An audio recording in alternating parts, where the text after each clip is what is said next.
easiest would be to walk, to abandon, moving on to rebuild. The value is seen by those who have called it home, desires to be fulfilled. Remembering the mistakes, maintaining the hope of freedom, hand in hand we work, entering a new season. The work is not complete until the walls protect all who live there, no exceptions, abandonment of all unnecessary despair. A job led by all, not by one. We work long days, turn long nights, the creation of our hands, proving more than surface-level acknowledgement of rights. The past is not buried, but underlies what we have transformed before our eyes. Show us how to love. Show us how to love. Show us how. Show us how to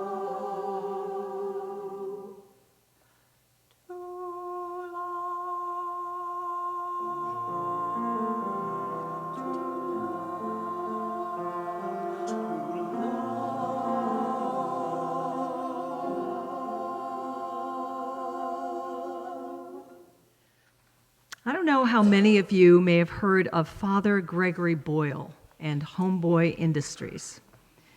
Founded in 1992, Homeboy Industries has employed, supported, and mentored thousands of gang members and people formerly incarcerated in South Central L.A. The homeboys and homegirls, or simply homies, as Father Greg affectionately calls them, have had their lives torn apart by racism, drugs, violence, with family lives disrupted, or worse, riddled with abuse. Homeboy offers them this place of hope, right in the middle of it all. Father Greg, otherwise known as Father G, or G, is a Jesuit priest and a fierce proponent of liberation theology of extravagant tenderness. And he's in good company with Mother Teresa, the Dalai Lama, Reverend Dr. King, and others. Father Greg is practicing what Pope Francis spoke about when he was first elected. The Pope called for a revolution of tenderness.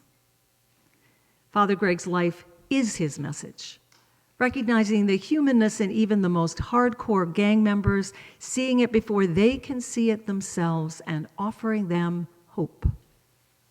We can love people into wanting better lives, he says with confidence. Love them into healing, into community, into loving themselves. Loving oneself, he says, is a change agent. Now, I've been a huge fan of Father Greg's books for years. Tattoos on the Heart, Barking at the Choir, and his latest, The Whole Language, Extravagant Tenderness. His message of the healing power of love is consistent, heartening, hopeful, and he is always also a terrific storyteller. Father Greg travels on speaking tours all over the world, bringing a homie or two with him, and his books are filled with their words and their awakenings. Here's one story I really like. I have a framed photograph in my office of Victor, a young homie, Father Greg says.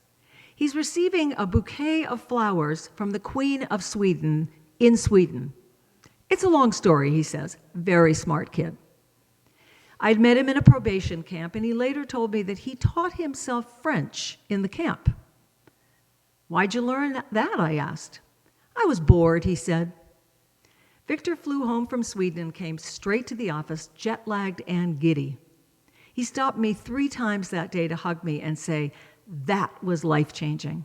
I'm even going to remove my tattoos." Later, he would tell me, "I'm going to try and dress differently now. Less gangster. In fact, I want to dress more like you." "You mean old-fashioned and out of it?" Exactly, he says. Some months later, having decompressed from the experience, Victor tells me, "Damn, G, I'm in love and it feels proper." "Who are you in love with?" I ask him. "Myself," he says. Victor had been invited into his own gracious heart and RSVP'd, says Father Greg. Transformation is not just a destination, but a process. He saw his own goodness and then could repurpose himself for positivity. I love that. He saw his own goodness and then could repurpose himself for positivity. That's the core of Father G's message. When we can see our own goodness, we can transform and repurpose ourselves. Being loved by others can awaken us to our own true nature. I've long believed that each one of us is born with an essential goodness, what has been called our secret beauty. Meditation teacher Tara Brach says, "The quest of the mystic is to be on the lookout for the hidden wholeness, the secret beauty in everyone. Then we can remind each other that we were made for loving, and that the true measure of our love is to love without measure." I'm very fond of the Tara Brach meditation we had earlier that focuses on recognizing the goodness and worth in ourselves and pouring love into our own hearts. And the truth is, we deserve nothing less than to be bathed in that recognition all the time. We are all fully worth that. If only we could believe it. And this brings to mind another story from a different meditation teacher, Jack Cornfield, about the Babemba tribe of South Africa and their practice for when a person has broken the tribe's code or acts irresponsibly or unjustly. The person is placed in the center of the village, alone and unfettered. All work stops, and every man, woman, and child in the village gathers in a large circle around the accused individual. Then each person in the tribe speaks to the accused, one at a time, each recalling the good things the person in the center of the circle has done in their lifetime. Every incident, every experience that can be recalled with any detail or accuracy is recounted. All their positive attributes, good deeds, strengths, and kindnesses are recited carefully and at length. The tribal ceremony often lasts for several days.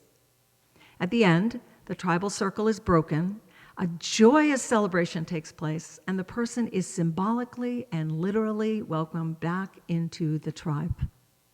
That, my friends, is restorative justice.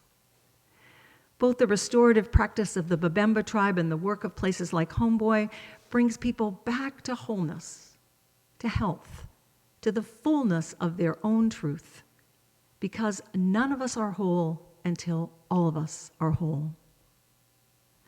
If only we could all recognize our own goodness reflected in the eyes of those around us, what a different world this would be.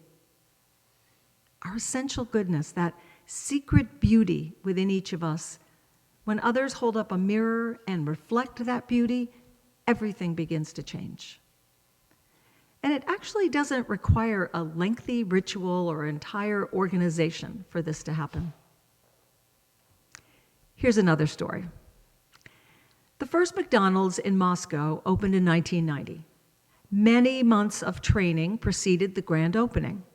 The workers were taught to welcome the customers. The idea of welcome was a very foreign concept to both the workers and to the customers walking in. The staff were trained to convey welcome, and the Russian for this translated as, "Your arrival here is pleasing to us." There were historic lines of Russians standing in the cold to get in. And it wasn't for the fries or the Happy Meals. The lines were long because the customers would not leave once they were in. They said the reason was the welcome. "Your arrival here is pleasing to us." In those few words, the patrons' secret beauty, their worth, was reflected back to them. It can be that simple.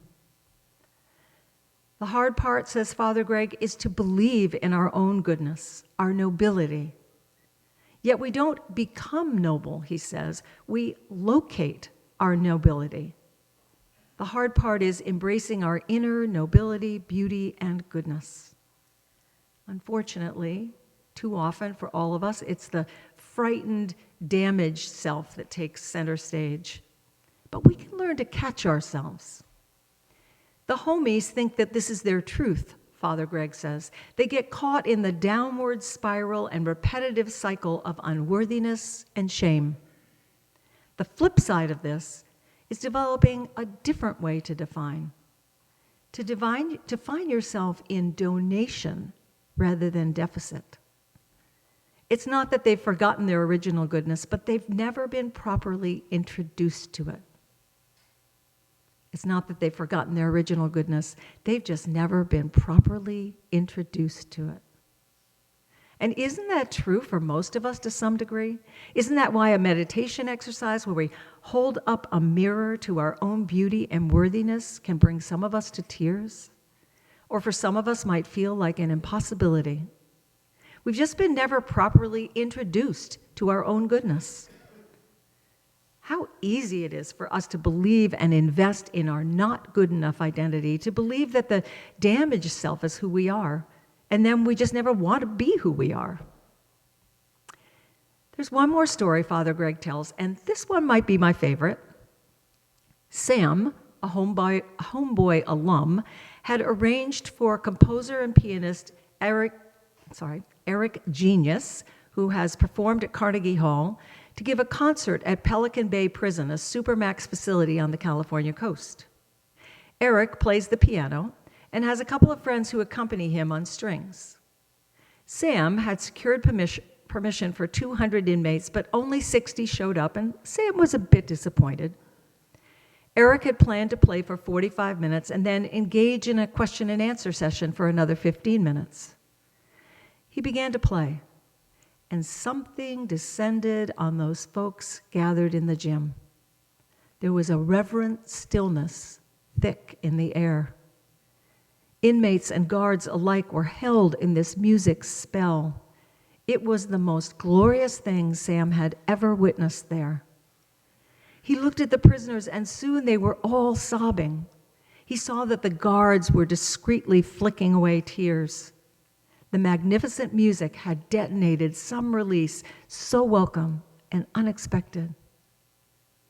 Eric finished and turned to his stunned audience and asked if there were any questions. There was only silence for some time. Then one inmate rose. He had something to say, but he was still crying so hard it was momentarily a struggle for him to locate his question. He could only utter one word: why? Eric began to cry as well and said, because you are deserving. You are worthy of beauty and music, and because there is no difference between you and me. Because there is no difference between you and me. When we are anchored in love, says Father G, we're ever mindful of our undeniable goodness, and that is why. Poet Derek Walcott tells us, the time will come when with elation you will greet yourself arriving at your own door, in your own mirror, and each will smile at the other's welcome and say, sit here, eat. Friends, may you soon greet yourself, arriving at your own door with a smile of welcome. May we all, every day, in every moment, or in scattered moments here and there, be reminded of our own goodness, our own secret beauty. And from that place of remembering our worth, may we shower ourselves and each other with extravagant tenderness as we learn to speak the whole language of humanity, the whole language of love. May it be so. Amen. Blessed be.